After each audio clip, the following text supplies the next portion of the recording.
राधे राधे। आज हम लोग शिवरात्रि व्रत की कथा सुनेंगे, तो आइए सुनते हैं। पूर्व काल में चित्रभानु नाम का एक शिकारी था। जानवरों की हत्या करके वह अपने परिवार को पालता था। वह एक साहूकार का कर्जदार था। शिकारी कर्ज को न समय पर चुका सका। क्रोधित साहूकार ने शिकारी को शिव मठ में बंदी बना लिया। संयोग से उस दिन शिवरात्रि का व्रत था। शिकारी भूखा प्यासा शिव मंदिर में दिन भर भगवान शिव की पूजन और कथाओं को सुनता रहा। शाम होते ही साहूकार ने उसे कर्ज चुकाने के लिए बुलाया और शर्त पर छोड़ दिया। शिकारी शिकार की खोज में जंगल चला गया। एक बेल वृक्ष पर बैठ गया जिसके नीचे शिवलिंग था जो सूखे पत्तों से ढका हुआ था। रात के प्रथम पहर में एक गर्भवती हिरनी वहां आई। शिकारी ने जैसे ही धनुष ताना, कुछ बेलपत्र टूटकर शिवलिंग पर गिर पड़े।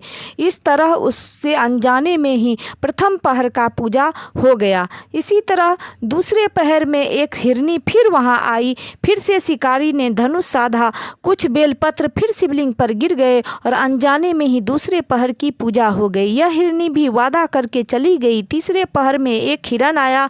शिकारी ने फिर धनुष ताना, फिर बेलपत्र गिरे और तीसरे पहर की भी पूजा हो गई।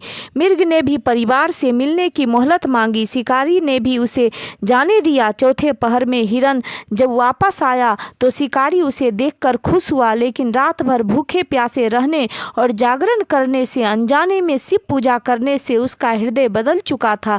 शिकारी के इस हृदय परिवर्तन से और उसके अनजाने में किए गए व्रत से भगवान शिव अत्यंत प्रसन्न हुए। उन्होंने प्रकट होकर शिकारी को दर्शन दिए। अगर यह जानकारी आपको अच्छी लगी हो तो वीडियो को लाइक, शेयर और सब्सक्राइब करें। राधे राधे।